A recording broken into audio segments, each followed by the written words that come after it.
After araw ng linggo, ang first triple crown natin, first leg ng triple crown natin, no? Ngayong taon na to. So alam ko may no, merong libreng bus. Yun, kung sino yung mga nakapag-save ng number ni Ma'am Carol, pinlash kagabi yung number, no? Yun nga na magkakaroon nga ng isang tourist bus na nag-stay sa San Lazaro, aalis ng 1:00 ng hapon papunta ng Malvar. Yun. At sana nakuha niya yung number ni Ma'am Carol at yung mga gustong pumunta ng Malvar para makita yung mga exciting races ngayong araw ng linggo. Ang start ng karir natin 4:00 ng hapon, 8 races. Okay, start na po tayo. Race number 1, Bayang Carrisa, 3-year-old and above maiden race. Distance natin 1,200. Umpisa ng peak 5. Yan. Ang races 1 to 5 kasi nga 8 races lang tayo. Dito may 7 runners po tayo. Ang first case ko rito, yung numero 3, Still Somehow. Nasasakyan ni Jackie Alison Pabilik.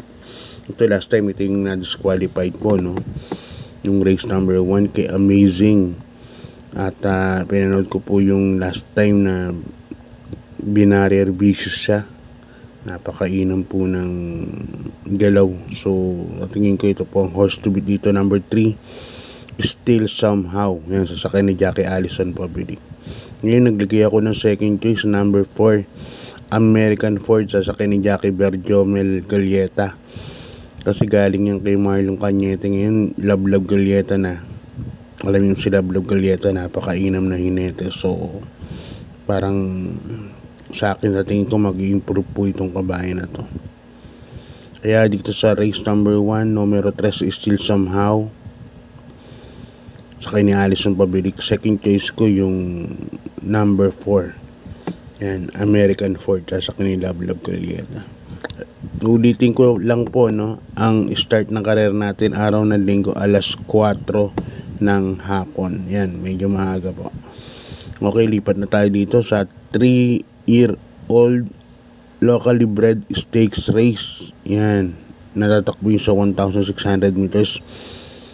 Umpisa ng winner take all from races 2 to 8. Full gate po tayo, 14 runners.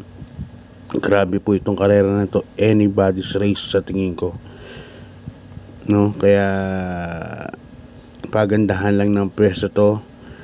Siyempre, pagandahan din naman diskarte sa tingin ko itong karera na to. Dahil halos lahat may panalo. Marami siguro. Dito sa race number 2 na to, mga 7-6 ang kukunin ko sa pagpasok ng winner take all, paggawa ng winner take all, no? First case ko rito, number 9, Wolf 359. Nasa ni Jackie Pati Ramos Dilemma. Ito si Wolf 359 na segundo po ito sa isang regular race kay Worshipful Master. Ang ganda ng tinakbo, sa tingin ko mag-improve pa. Second case ko, another SIL dito, stable, no? Kaila Mayor Abalos, Anyo 96. Yan po ang second case ko. Sa ni Jeff Pakaykay, nasa numero 2. Makakapesto po kaagad. So yan ang second case ko. Ang third case ko, numero 8. Ay, mali. Numero 10 pala. Number 10, Boss Lady, sa ni Jeff Sarate. Pwede rin yung 8, Shadow Oaks, kung gusto na kunin nyo. Ay, sa inyo, nuko ng gulo. Okay, lipan na tayo sa race number 3. It's Biracom Hopeful Stakes Race. Yan, distance din natin dyan, milya, no? Bisa ng peak 6 from races 3 to 6, 3 to 8. Dito may 10 runners tayo, but 9 betting options. Yan, may guaranteed price na 1 million, no? Distributed to first to fourth. Dito sasuluhin ko na po ito, numero 2, Primavera, asa ni Jackie Pati Ramos Dilemma. Diyan po ako lalagay, solo ko na po yan. Nung time na manuknukan ng lalim ng pista ng Malvar, ang kinempo po niyan 1.26. Ang tinalo niyan si Magandang Dilag na isang imported, no? So natingin ko konting batak pa to. Kalaban na to, malamang couple entry ni Batang Manda to sa second leg, no, si Primavera. Napakagaling na kabayo. Although nung maiden tinalo siya ni Worshipful Master, pero ngayon kakaiba na po itong numero 2 na to, Primavera, no. Parang sa tingin ko pang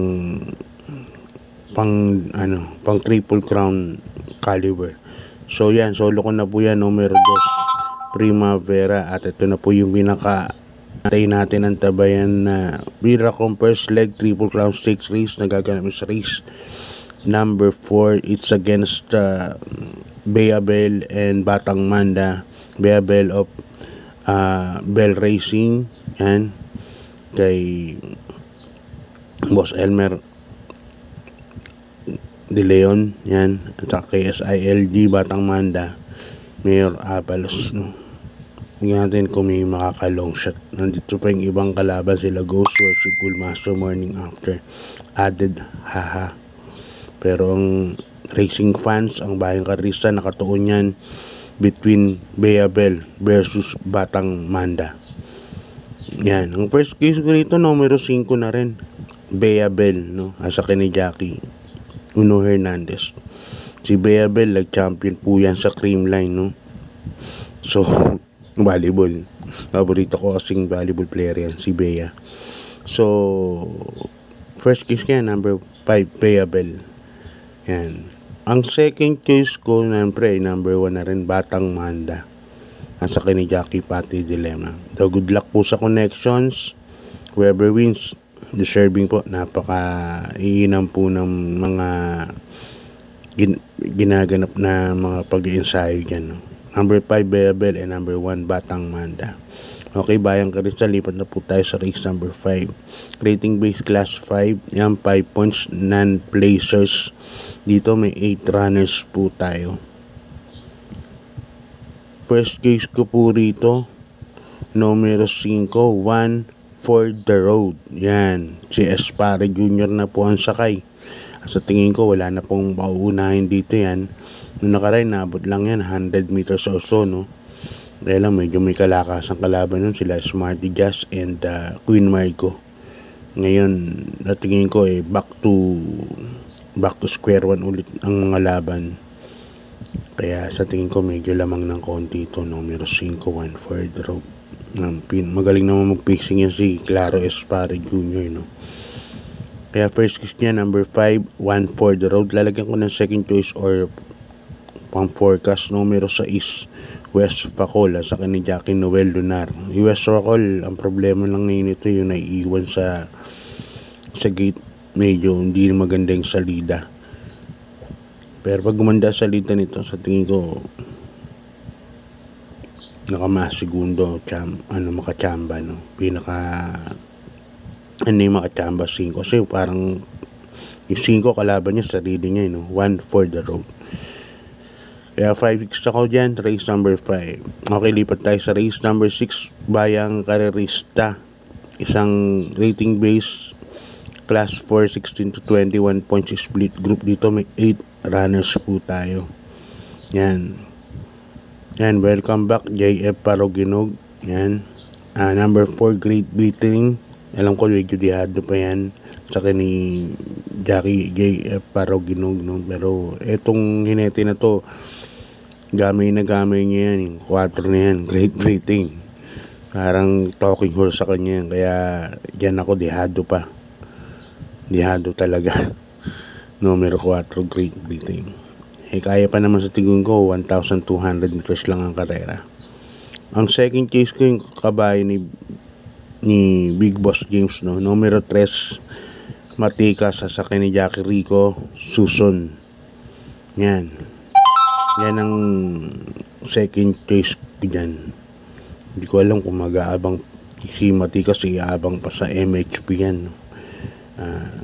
Tingnan natin, ano na lang po kayo ng mga impormasyon, malay nyo, maano po ng connection yan, ilaban po. Number 3, Matikas. Medyo magaang din ang laban yan.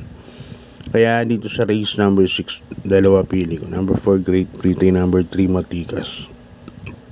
Okay, lipat tayo sa penultimate race, Bayang Karerista. Race number 7, distance natin 1,200 meters. Another class 5, 5 points split group. Yan, mga placers naman po siya. Dito may 8 runners po tayo. Yan.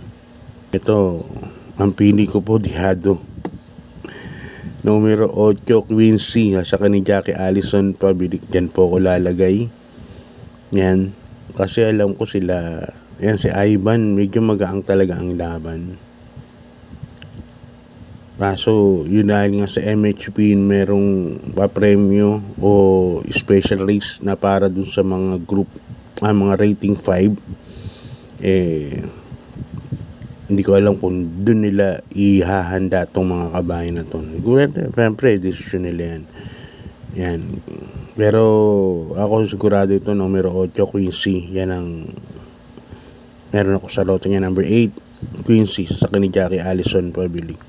Second choice ko, number 5, I Love Mati. Sa ni Jackie Ponjap Tabor. Yan. Si I Love Mati. Nakaraan, ganda na rin po ng tinakbo ni I Love Mati, no? Tercerong malakas.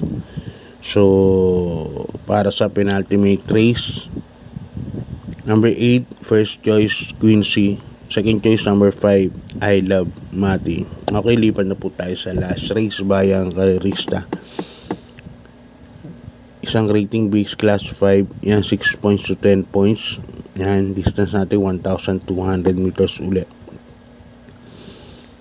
Dito 8 runners po tayo. First case ko rito, yung champion ng 1,000 meters ako 1,200 meters. Hang loose number 4, kabayo po ni Mercedes Taylor, Boss Oliver, Congressman Edward, and Brother Maki Maceda. Yan ang first case ko dyan. Number 4, hang loose. Wala na po si grade ko na Etnad na tungal. Saka yung pacing nito sa tingin ko solo aire, no? Yung OP Cortez. Kaya dyan ako, number 4, hang loose. Second choice ko, number 1, Bantay Sarado. Sa ni Jackie JM Storke. Ito isang dramating kabayo. Pag napag-init masyad ni JM Storke, kagad to, tingin ko pwede pong makakuha ng panalo. Third choice ko, number 7, Heart of Steel. Yan, Mark Alvarez na po ang sakay. Baka magamahin ni kagad ni Mark Alvarez to. Numero 7, Heart of Steel. Kaya dito sa last race, ang pili ko, number 4, hang loose.